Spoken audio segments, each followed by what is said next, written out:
你係咪都試過？明明係大時大節，成家人坐喺酒樓圍埋成台飲茶，或者同一班識咗好多年嘅街坊打緊牌，周圍熱熱鬧鬧，笑聲拆天，但你個心突然之間覺得好攰，甚至有一種講唔出嘅抽離感。你望住身邊啲人傾得咁開心，爭住夾餸，講緊邊個親戚發咗達，邊個仔女考到好學校，你自己反而覺得好似搭錯車咁，完全融入唔到。你不單止唔想講嘢，甚至有一刻你想即刻埋單走人，返屋企一個人靜下。大家都話人老咗就要多啲聚會，識多啲人好辦事，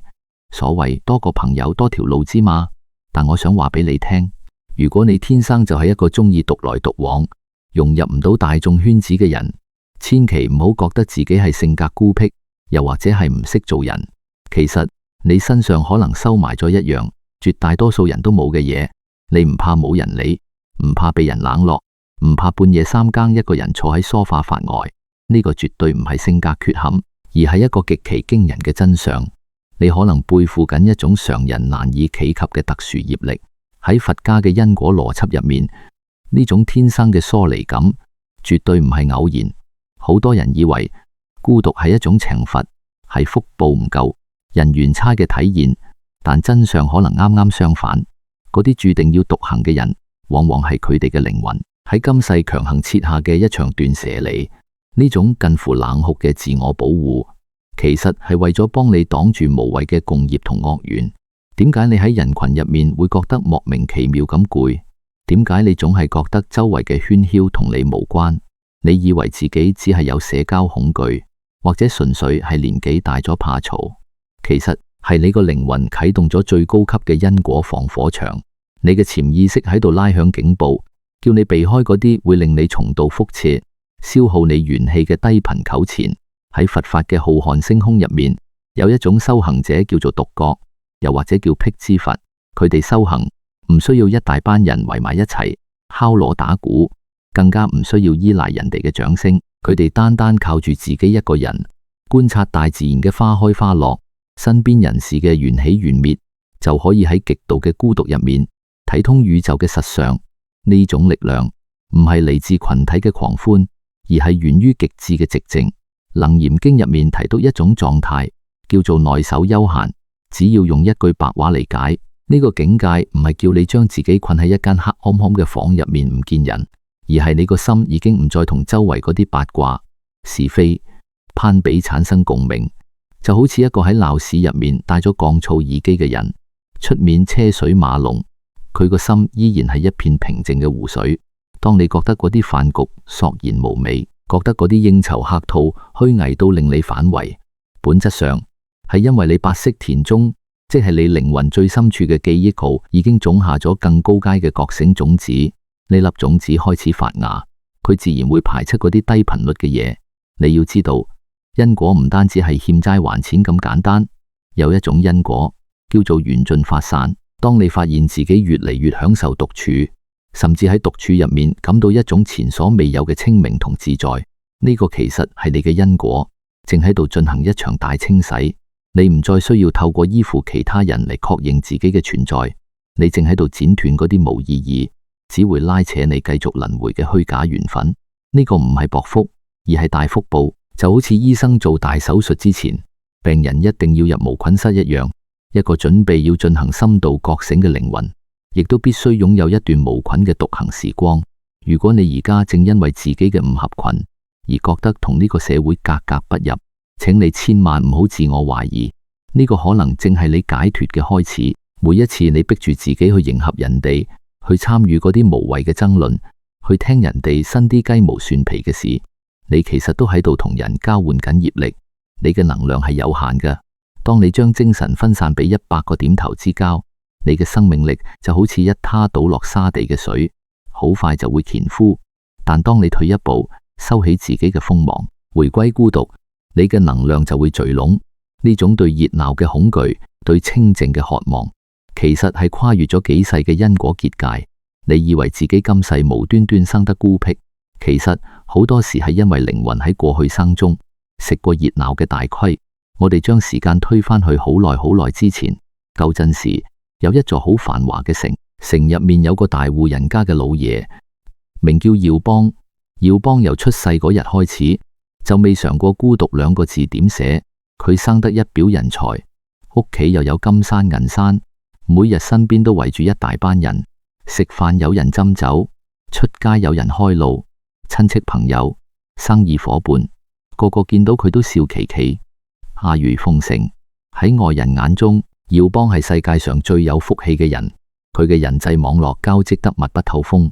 就好似一張巨大嘅保護網咁，咩事都有人幫佢搞掂。大家成日講識人多好辦事，耀邦就係呢句說話嘅人辦。但係人前風光，人後嘅滋味得佢自己知。每當夜深人靜，身邊班客散晒，耀邦一個人留喺間大屋入面，個心總係覺得空蕩蕩。佢慢慢發現，嗰啲日頭對佢點頭哈腰嘅人，轉個頭就喺背後算計佢啲家產。嗰啲口口聲聲話同佢赴湯蹈火嘅所謂好兄弟，其實全部都係透過佢望緊佢背後嗰啲利益同着數。佢為咗維持呢個大好人、話事人嘅形象，每日都要戴住面具做人，講啲色心嘅說話，應酬啲根本唔想見嘅人。耀邦喺呢場叫做合群嘅大戲入面，做得越嚟越攰，攰到連透氣都覺得辛苦。直到有一日，佢一個人出城散心，喺郊外見到一個衣衫襤褸嘅修行者，靜靜地坐喺柯夫木下面。嗰個修行者咩都冇做，身上亦冇任何值錢嘅嘢，但係對眼清澈得嚟，又深不見底，散發住一種耀邦從來未見過嘅平靜。耀邦行過去，帶住佢平時嗰種高高在上嘅優越感問：大師，你做乜一個人孤零零喺度？難道呢個世上連一個值得你留戀嘅朋友都冇？你唔覺得自己好可憐咩？個修行者慢慢轉過頭，望住滿身艾羅綢洲但係眉頭深鎖嘅耀邦，微微一笑，講咗一句令耀邦即刻飆冷汗嘅說話：正正係因為我慈悲，所以我先要離開人群。我而家嘅孤獨唔係可憐，而係為咗還清幾千萬年以嚟我欠落嗰啲虛假緣分嘅差。你以為你擁有好多人嗎？其實嗰啲全部都係綁住你嘅繩。耀邦當時根本聽唔明，只係覺得呢個和尚黐線，大隻講。但佢冇諗過，呢句話就好似一粒帶住魔力嘅種子，深深種咗入佢嘅白色田，亦都為佢未來三世嘅命運埋下咗伏線。歲月催人老，耀邦呢一生喺繁華堆入面打滾，終於都走到生命嘅盡頭。臨斷氣嗰陣，佢突然之間覺得好憎呢間充滿算計嘅大屋。佢冇要求搞啲咩風光大狀，反而下咗一道好古怪嘅遺跡，叫下人將佢抬去城郊嗰棵枯木下面等死。當佢某下最後一口氣，靈魂脫離咗肉身，飄喺半空往下望嗰陣，佢見到一幕令佢徹底心寒、痛徹心扉嘅畫面。佢斷氣仲未夠一個時辰，屍骨未寒，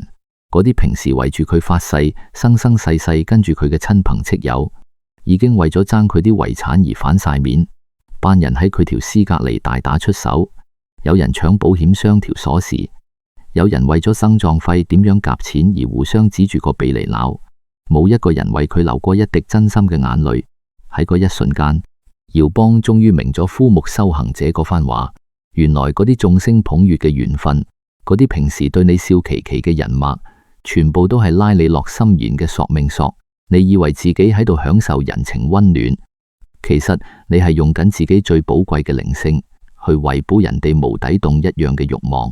你以為人脈係財富，其實嗰啲笑臉迎人嘅背後，全部都係困住你靈性、拉你落輪迴嘅天羅地網。佛家講動念結業，即係話當一個人喺極度強烈嘅情緒下起咗一個念頭，呢個念頭就會變成一股巨大嘅業力，直接刻落去因果嘅輪盤度。耀邦喺半空之中望住嗰班投胎百出嘅親戚，咬實牙關發咗一個極其強烈嘅大願：如果呢啲所謂嘅合群、所謂嘅人情，到頭嚟只不過係一場互相吸血嘅利益交換，咁我寧願生生世世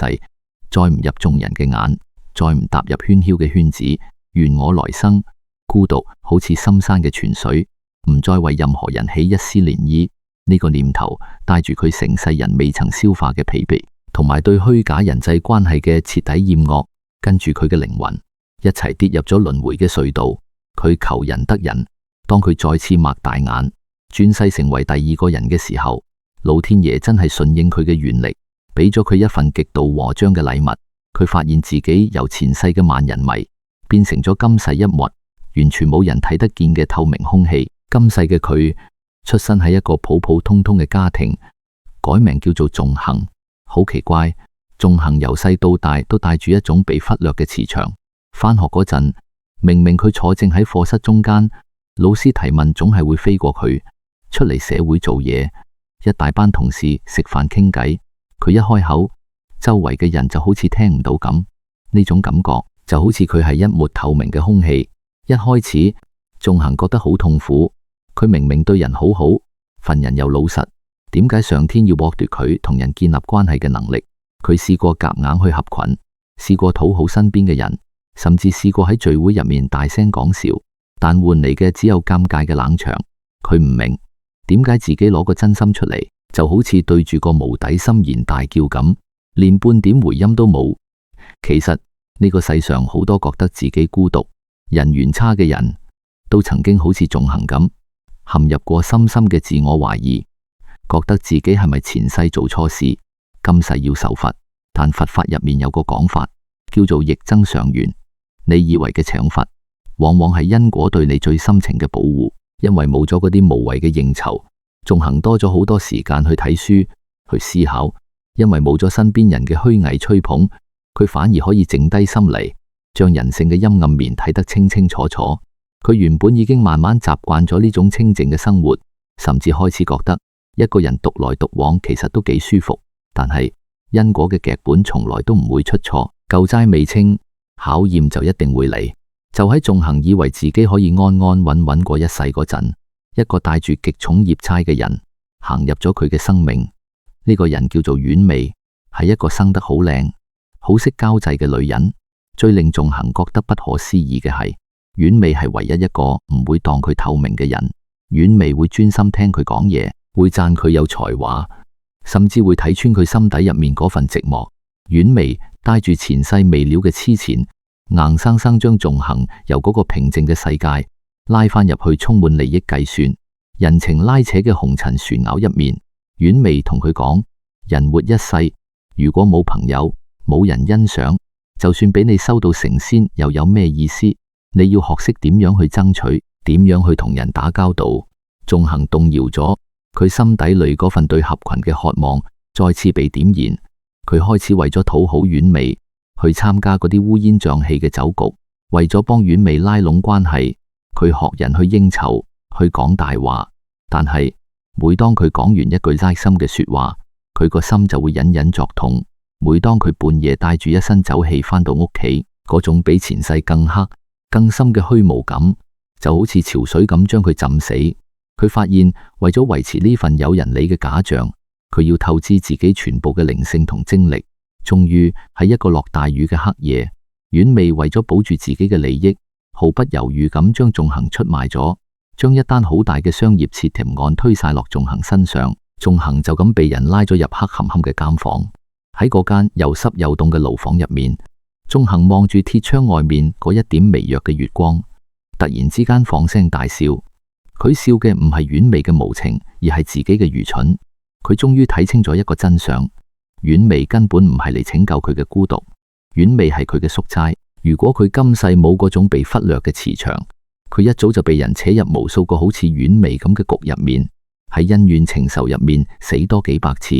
嗰份天生嘅孤獨，嗰種被人當透明嘅特質，其實係佛菩薩為佢築起嘅一道結界，係為咗幫佢擋住嗰啲足以致命嘅惡緣。那一夜，仲恒喺監房入面打坐。呢次佢唔再祈求任何人嘅關注，亦唔再覺得委屈。佢將目光徹底收返入自己個心度。佢好似聽到虛空之中有把聲同佢講：你求合群，便係求生互相傷害；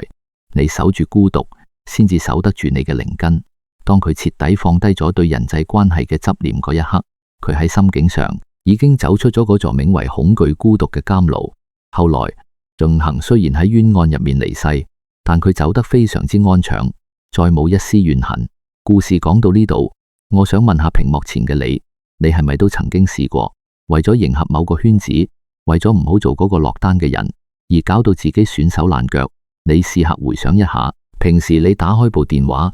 見到親戚群組或者舊街坊群組彈出嚟話要搞大食會，去飲茶，你第一時間嘅身體反應係咩？你個心係咪會突然之間沉一沉，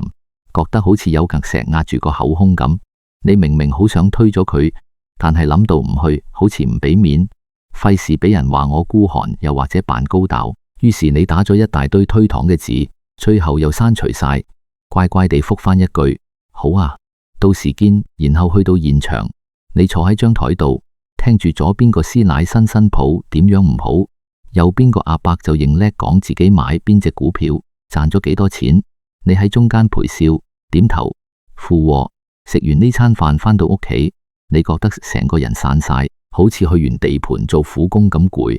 點解會咁攰？因為喺佛法嘅實相入面，呢啲根本就唔係單純嘅食餐飯，而係一場極度耗費心神嘅業力交換。好多人以為人脈就係錢脈，識多個人就多條出路。喺呢個社會嘅集體催眠之下，大家都有一種社交錯覺，覺得唔合群就係失敗，落單就會被淘汰。但真相係點？如果你自身嘅福報唔夠，定力唔足，你攀附翻嚟嘅每一個所謂朋友，最後都可能變成你嘅差主。喺最古老嘅佛教經典《阿含經》入面，佛陀曾經好深刻咁揭示過眾生點解會喺輪迴入面生生死死、受苦受難。經文入面提到3個字，叫做愛取有。我用最白話嘅方式解釋俾你聽，愛就係你對人際關係、對別人認同嘅渴望，取就係你為咗得到呢份認同，去攀緣、去討好、去抓緊某個圈子；而有就係因為你做咗前面2步，結果產生咗新嘅業力，搞到你身邊無端端多咗一堆恩怨情仇。呢啲業力最終會牽引你繼續落輪迴受苦。每一個所謂嘅人脈，本質上都係一條睇唔見嘅姻緣線。當你喺一個充滿八卦、是非、比較嘅圈子入面左右逢源嗰陣，你其實係不斷透支緊自己最珍貴嘅靈性能量，去承接其他人嘅垃圾情緒同業力。你聽朋友抱怨生活，你嘅白色田就種下咗負能量嘅種子。你為咗融入圈子，跟住大家一齊講某個人嘅是非，你嘅口業就喺無形之中越積越厚。呢啲就叫做共業，大家聚埋一齊，表面上係熱鬧，實際上係互相扯住大家嘅衫尾，一齊跌落去泥沼度。所以如果你天生就對呢啲應酬覺得反感，甚至有一種生理性嘅排斥，我恭喜你，呢個絕對唔係你條命生得見，而係你正處於因果律入面一個非常特殊嘅階段，業力清初期。你可以想象，每個人身上都有一個因果嘅槍本，過去幾十世，你可能已經同無數人有過恩恩怨怨，欠落好多人情債。去到今世，你個靈魂已經好攰，佢唔想再玩呢個無了期嘅遊戲，佢想早啲解脫。於是菩薩或者你自身嘅覺醒力量就幫你設立咗呢個唔合群嘅性格屏障。每一次當你鼓起勇氣拒絕咗一場無意義嘅聚會，每一次當你推咗嗰啲虛偽嘅應酬，揀留喺屋企自己沖壺茶，靜靜地睇陣書，你其實就係喺因果嘅槍本上面主動揀咗停更。你拒絕嘅唔單止係一餐飯，你係拒絕緊一次潛在嘅業力糾纏。你截斷咗外來嘅干擾，唔再產生新嘅爛債。你過去生中嗰啲錯綜複雜嘅舊腸，先至有機會被徹底清算同了結。好多人覺得推咗人哋嘅約會有罪惡感，但如果你睇通咗呢層因果，你就知道呢種斷疏離係你對自己生命最大嘅慈悲。就好似你間屋已經塞滿晒垃圾，你第一步要搞嘅唔係去買多幾個靚櫃返嚟裝飾，而係狂埋道門，唔好再俾人將啲垃圾抌入你屋企，然後慢慢將入面嘅雜物清走。唔合群就係你喺度清緊舊債，你慳翻落嚟嘅時間同精力唔係白白浪費咗，而係全部轉化做你靈性戶口入面嘅定期存款。不過講到呢度，可能好多老友記個心入面仲係有一條刺。我明啦，我唔去應酬係避開惡緣，係清舊差。但係當我真係一個人留喺屋企，對住4埲牆嗰陣，嗰種寂寞同孤單嘅感覺，有時真係好難捱。甚至會驚自己老咗無依無靠。呢種恐懼係非常之真實嘅，但我哋要拆解呢個恐懼，首先要分清楚兩個概念：孤單同孤獨。孤單純粹係一種物理狀態，你間屋入面得你一個人，你一個人食飯，一個人搭車，呢個叫孤單。而孤獨呢，係一種心理狀態，係你個心覺得有缺失，覺得自己唔完整，需要有人陪，有人氹，有人認同。一旦冇咗呢啲外在嘅聲音，你就覺得自己好似俾全世界遺棄咗咁。好多人成世人都係為咗逃避孤獨呢種感覺，而不斷去製造熱鬧。但我哋諗深一層，點解你會覺得孤獨係痛苦？因為由細到大，社會都灌輸緊一個幻覺俾我哋，人係一定要有伴嘅，冇伴就等於可憐。我哋嘅一生其實大部分時間都係為咗人哋眼中嘅自己而活，為咗合群，我哋戴上面具，為咗俾人睇得起，我哋委曲求全。呢種永遠向外求嘅過程，本身就係一種巨大嘅能量內耗。當你將自我價值綁死喺別人嘅評價，或者身邊有幾多個伴上面，你條命水就永遠控制喺人哋手上。人哋讚你一句，你就上天堂；人哋冷落你，你就跌落地劫。呢種唔由自己作主嘅人生，就算俾你識晒全香港嘅有錢人，你個心都係浮躁、虛弱嘅。但係當一個注定要獨行嘅人，被逼或者主動將目光收返埋，唔再去理會外面啲人點睇自己嗰陣，奇蹟就會發生。呢種能量嘅回流喺佛法修行入面，意味住極其珍貴嘅一步。你開始由眾生相回歸到自性相。佛教入面有一部好出名嘅經典，叫做《金剛經》，入面有一句說話，直接點破咗人際關係嘅終極真相：無所從來，亦無所去。呢句話聽落好遠，我用最簡單嘅白話解俾你聽。你以為呢個世上總有一個人、一個伴侶或者一班老友可以徹底消除你嘅寂寞，但佛陀同你講，每一個嚟到你生命入面嘅人，本質上都只係你因果投射出嚟嘅幻影。緣分到，佢就喺你面前出現；緣分盡，佢就自然消失。當你執着於要合群，你其實係喺度捉緊啲水月鏡花，試圖由啲影子入面揾溫暖。嗰啲被因果隔離、天生中意獨來獨往嘅人，往往係佛菩薩眼中嘅重點培養對象。點解？因為你嘅靈魂已經成熟到一個地步，可以承受呢個真相，所以因果律索性撤走晒嗰啲干擾你視線嘅繁雜背景，將你推入一個只有你同自己對話嘅空間。當你唔再依賴外界嘅反饋嚟定義自己，你反而會接通宇宙一種更高維度嘅能量。你試下觀察下身邊嗰啲真正過得安穩、晚年福報深厚嘅人，佢哋通常都有一種特質，頂得順寂寞。佢哋嘅能量係內聚嘅。喺佛學修辭入面，呢種內聚嘅能量被稱為定。當你唔去理會啲八卦是非，唔去攀比人哋啲仔女俾幾多家用，你慳翻落嚟嘅精神就會喺你個心入面聚結成一股強大嘅定力。有咗定，先可以生出真正嘅慧智慧。呢種智慧會令你睇嘢通透，你唔會再因為人哋一句說話而激到成晚瞓唔着，亦唔會因為落單而覺得自卑。你開始明白，所謂嘅命數好壞，根本唔係取決於你識幾多人，而係取決於你自給自足嘅能力。當你能喺一份靜默入面感受到一絲喜悅，當你一個人飲杯茶都可以覺得到身心舒暢，無牽無掛，你嘅孤單就已經點石成金，由一種被動嘅受苦變成咗一種主動嘅清修。你越係獨行，你離真正嘅大自在就越近。你其實早就喺今世嘅生命入面提前練習緊一種叫做解脫嘅能力。諗下我哋臨終嗰一刻，無論生前有幾多親戚朋友圍住張床，最後嗰條黑冚冚嘅路始終都要自己一個人行。嗰啲熱鬧咗一世從來未試過獨處嘅人，去到嗰一刻往往係最驚恐萬分嘅，因為佢哋根本唔識點樣同自己相處。而你因為一早已經習慣咗清靜，你個心有足夠嘅定力，自然可以行得平平穩穩，無所畏懼。所以唔好再為自己嘅唔合群而感到焦慮。你而家經歷緊嘅係一場跨越層級嘅生命躍遷，你正由嗰種欠債還錢嘅低端社交循環進入緊一種自給自足嘅高端生命形態。不過明理容易，事上練就難。當你聽朝一擘大眼，去到街市買餸，又或者返到屋企，面對身邊親戚家人嗰種你份人真係怪，點解你成日拎埋唔見人嘅目光同嘮叨嗰陣，你可能又會覺得好大壓力，甚至會懷疑自己係咪真係做錯咗。究竟我哋點樣先可以真真正正喺呢個喧囂嘅紅塵入面守住自己嗰一份清淨心？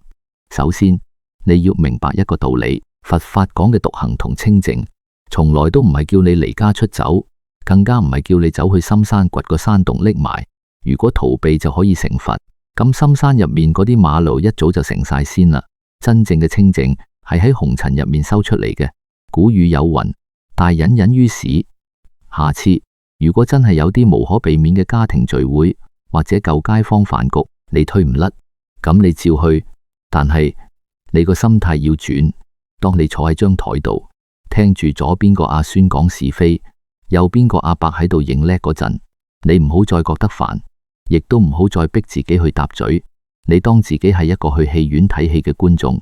佢哋全部都係台上面嘅演員，你微微笑，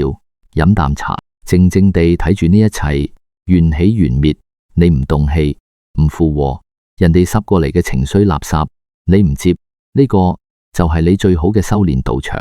當你能喺最嘈吵嘅環境入面，依然保持內心嘅平靜，你嗰種定力就真正修成功啦。我哋由第一章講到而家，講咗好多關於因果、業力、命數嘅嘢，講到你之所以孤獨，係因為靈魂幫你設下結界，係因果幫你擋住惡緣。呢啲聽落好似好遠，好似有一股睇唔見嘅神秘力量喺背後操控住你咁。但去到全篇嘅結尾，我想同你篤破呢層神秘嘅面紗。佛法入面最高深嘅智慧，從來都唔係教你迷信神怪。